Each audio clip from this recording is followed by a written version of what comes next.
Et alors nous voici au début de notre entrevue. Comme je le disais en introduction, nous recevons Anne-Laure Nouvion, chercheure indépendante et docteur en biologie et désormais coach certifié en PNL.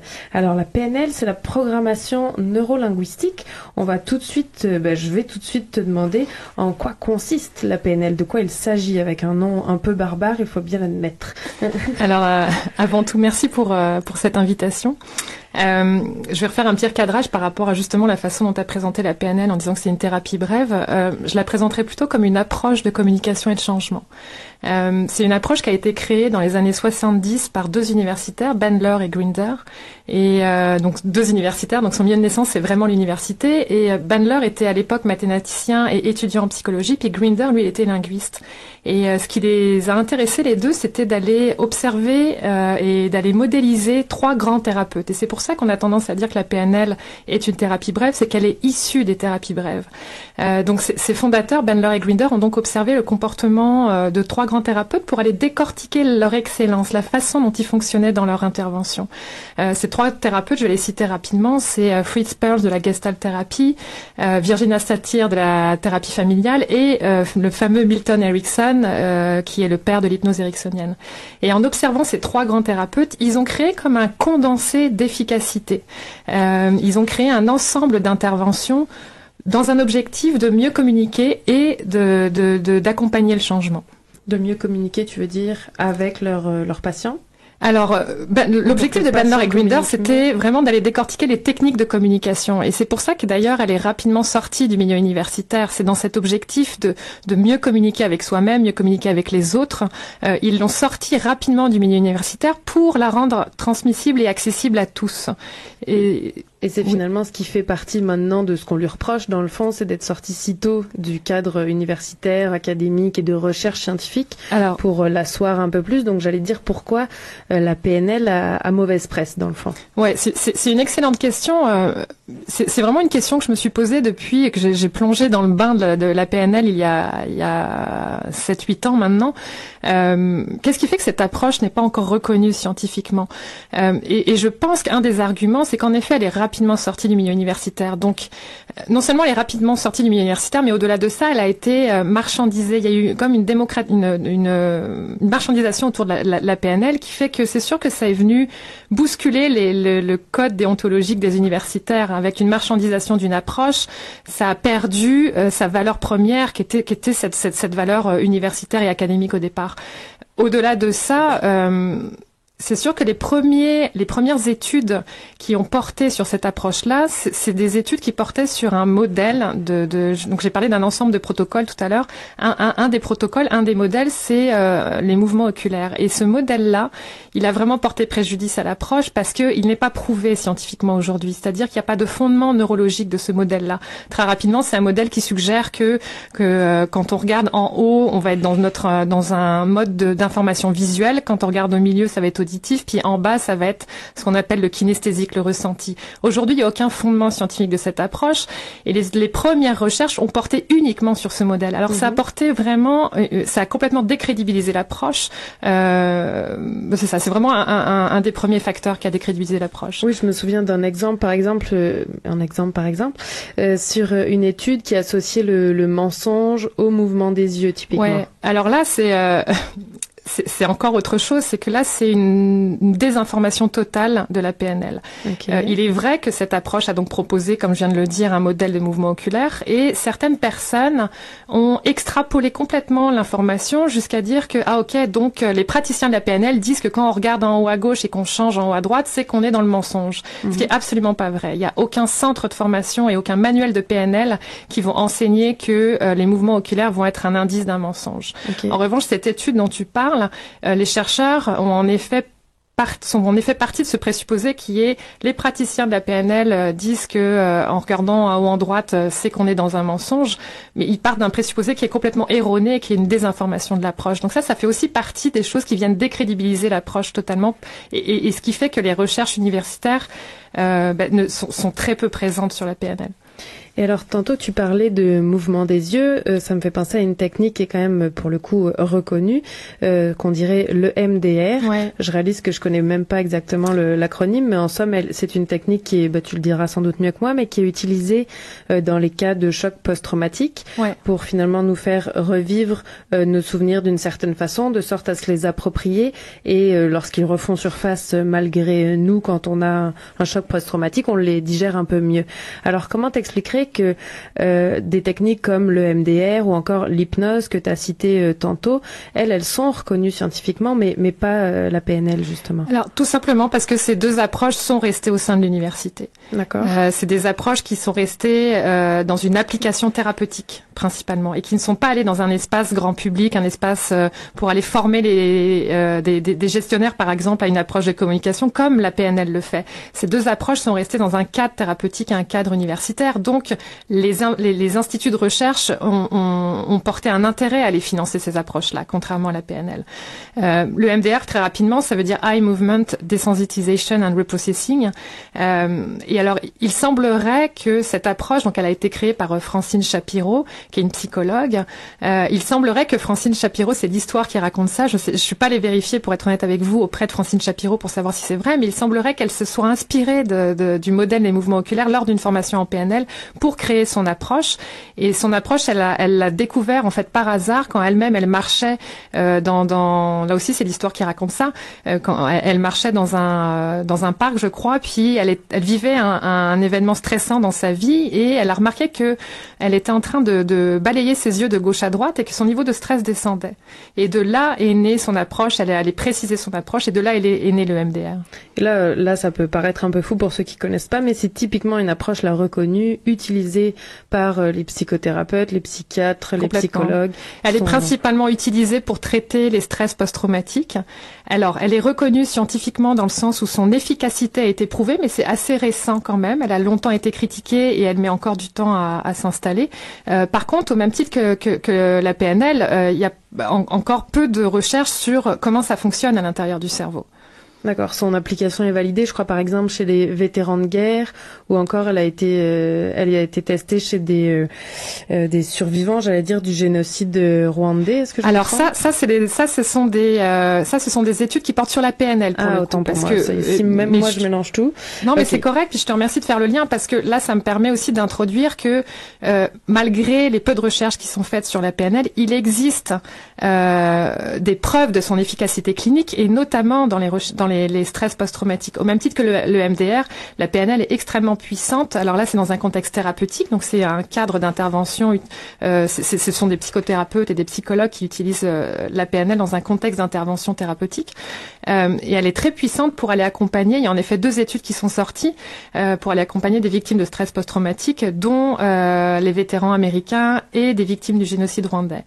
Oui, tout à fait. Et donc à ce moment-là, comment ça fonctionne la PNL par rapport typiquement à ces personnes-là? Alors dans ce contexte-là, quand la PNL est utilisée dans un contexte thérapeutique, et je le répète, c'est vraiment encadré par une pratique de psychologue et de psychothérapeute. Dans ce cas-là, oui. Dans ce cas-là précis, oui. Elle se base sur un protocole qui s'appelle la double dissociation. Et ces scientifiques-là, ces psychologues-là ont précisé ce protocole de double dissociation. C'est un terme un peu barbare, mais ils en ont fait un protocole qui s'appelle la reconsolidation des souvenirs traumatiques. C'est tout aussi barbare. C'est tout aussi barbare. En gros, la façon dont ça fonctionne sur le principe de la reconsolidation. Et ça, c'est un des fondements scientifiques de la PNL.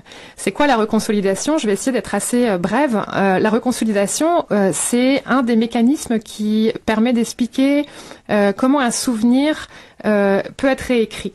C'est vraiment le principe de la malléabilité de la mémoire. On croyait pendant très longtemps que la trace mnésique d'un souvenir, c'est-à-dire la trace mémoire, elle était une fois que le souvenir était ancré dans notre mémoire, on pouvait pas le modifier. Et depuis peu, on réalise qu'un souvenir qui a été consolidé peut être labile lorsqu'il est réactivé.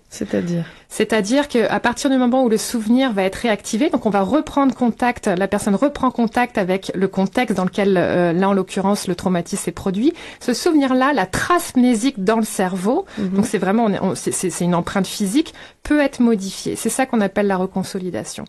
Ça veut dire quoi être modifié? Ça veut dire que elle va être, la charge émotionnelle du souvenir va être détachée du contexte et des faits bruts. Ça, c'est un mécanisme que je trouve passionnant parce que si on résume l'enregistrement d'un souvenir, l'enregistrement d'un événement, la façon dont notre mémoire fonctionne, c'est qu'il va s'enregistrer dans 2 structures cérébrales. Une qui s'appelle l'amygdale, l'autre qui s'appelle l'hippocampe. De façon très succincte, c'est assez simple. Donc, c'est 2 structures qui sont au niveau de notre système limbique qui vont donc participer à enregistrer un événement. Donc, le système limbique, ça fait partie du système nerveux. Pardon, tout à fait, le système, oui, tout à fait.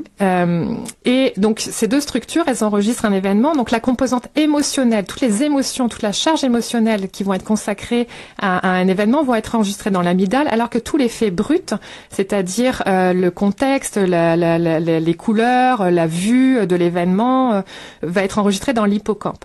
La reconsolidation, la façon dont elle intervient, c'est qu'elle va détacher ces 2 composantes.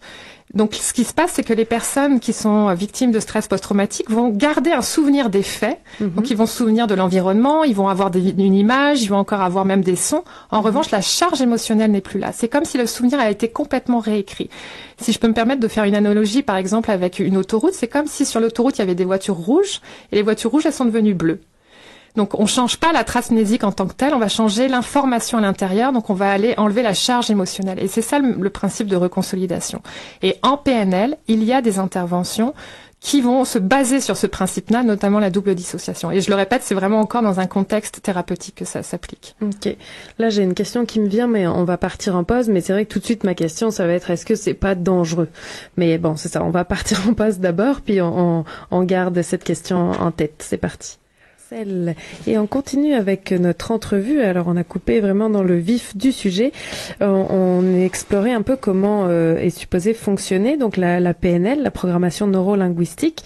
Et on parlait par exemple de reconsolidation et de double dissociation. Attention, en somme, c'est de dissocier son souvenir basé d'une part évidemment sur les faits tels qu'ils se sont passés et la charge émotionnelle qui était associée à ces souvenirs. La PNL a une approche pour finalement dissocier cette charge émotionnelle des faits en soi. Et ma question, évidemment, c'était est-ce que c'est pas dangereux de modifier cette charge émotionnelle des souvenirs? Alors, est-ce que c'est dangereux de détacher une charge émotionnelle d'un souvenir? Non, je ne crois pas. Ce qui peut être dangereux, est-ce que c'est vraiment dangereux? C'est plus qui pratique la PNL. Ça m'amène plus à ce genre de questions dans le sens où là, pour le moment, on a vraiment parlé d'un contexte thérapeutique. Donc là, ça va être des professionnels de la relation d'aide, des psychologues, des psychothérapeutes qui ont une formation universitaire, qui vont être formés qui peuvent être formés à la PNL. Là où il y a un enjeu aujourd'hui dans la PNL et dans son défi de légitimité, c'est la PNL va être utilisée par d'autres professionnels de l'accompagnement. Alors il y a différents champs d'intervention. Hein. J'ai pas trop eu le temps de les aborder, mais il y a l'éducation, il y a donc bien sûr initialement la relation d'aide, l'accompagnement, et puis il y a le coaching. Hein. C'est ce contexte dans lequel j'utilise cette activité, cette approche, pardon, c'est dans une activité de coaching. Alors déjà, pour être honnête, le coaching est clairement connoté comme n'étant pas scientifique, comme étant un peu, j'allais être n'importe qui peut devenir coach. C'est un peu ça. Je sais que tu dois te le faire dire souvent, mais très souvent. Oui. Et c'est pour ça qu'il y a un double défi dans ma profession, c'est le coaching et la PNL, et en même temps c'est une alliance qui est extrêmement puissante de deux. Alors une approche qui a ce défi de légitimité scientifique, mais qui repose sur plein de fondements scientifiques. J'ai pas le temps d'aller les explorer, la neuroplasticité, etc. Et au-delà de ça, bien sûr, il y a cette activité professionnelle en développement qui est le coaching. Rappelle-moi ta question. Non, à la base, c'était est-ce que c'est dangereux? Est-ce que c'est dangereux? Utilisé dans un contexte éthique et professionnel, non, c'est pas dangereux. Mais c'est ça, oui, merci de me reposer la question, c'est que ça m'amène à parler de la formation des coachs PNL. Pour les personnes, je pense qu'on va parler à qu'est-ce qu'on fait avec le coaching PNL, mais pour les personnes qui souhaitent consulter un coach PNL, c'est vraiment fondamental d'aller vérifier la formation du coach PNL. Et ça veut dire quoi, vérifier la formation? Ça veut dire aller vérifier le parcours, dans quelle structure, dans quel contexte il a pris sa formation. Par exemple, au Québec, il y a, si je parle du coaching, il y a 2 grandes associations qui encadrent le coaching, c'est ICF, International Coach Federation, et la SIC PNL, Société Internationale des Coachs en PNL. Cette société, c'est la seule association association qui encadre l'activité et la formation des coachs PNL spécifiquement. Alors, c'est clair qu'il faut aller vérifier le parcours et la formation de la personne que vous allez aller consulter. Ça veut dire aller vérifier que c'est une personne qui a été formée par, soit qui est directement membre de cette association, la SICPNL, soit qui a été formée dans une école accréditée par la SICPNL. C'est un minimum qui assure une rigueur professionnelle, un encadrement de la formation, un encadrement de la formation continue également. Mais ça, après, j'allais dire, il y a des écoles dans un peu tout. Ça veut pas dire que la profession est reconnue pour autant ou... Non, mais ça veut pas dire qu'elle est reconnue, mais ça assure une rigueur. Ça permet au moins de protéger le public. On a vraiment un espoir un jour d'avoir un ordre professionnel. C'est pas le cas aujourd'hui. Alors, il y a plusieurs professionnels de la PNL dont je fais partie qui ont décidé de travailler sur cette professionnalisation du coaching et de la PNL. Et ça passe par ces associations, dont la SICPNL. Parce que donc ces coachs en PNL, ils interviennent plutôt dans quel type de pratique alors au quotidien? Alors, de par l'origine de la PNL qui est issue de ce monde thérapeutique, c'est sûr qu'il y a beaucoup de coachs PNL qui vont intervenir dans du coaching personnel. On entend beaucoup parler de coaching de vie, j'aime pas trop cette expression, moi je préfère parler de coaching personnel. Alors ça veut dire quoi coaching personnel? Ça va être vraiment des enjeux qui vont être liés à des défis personnels comme la timidité, par exemple, une personne qui n'arrive pas à s'exprimer en public. Moi j'ai beaucoup de personnes dans mon bureau qui par exemple, doivent s'exprimer en réunion de travail et qui sont incapables de prendre la parole. Ça peut être aussi, toujours dans ce coaching personnel, ça peut être développer la confiance en soi, ça peut être travailler sur des enjeux très ponctuels comme une rupture, retrouver une autonomie, par exemple. Okay. Là où je fais le pont par rapport à ce que tu me disais, elle n'est pas reconnue cette approche. C'est sûr que le coaching personnel, elle est moins reconnue. Au-delà d'une approche, c'est une activité professionnelle d'ailleurs. Elle est un peu plus dans le milieu des entreprises. Il y a beaucoup de coachs en entreprise aujourd'hui.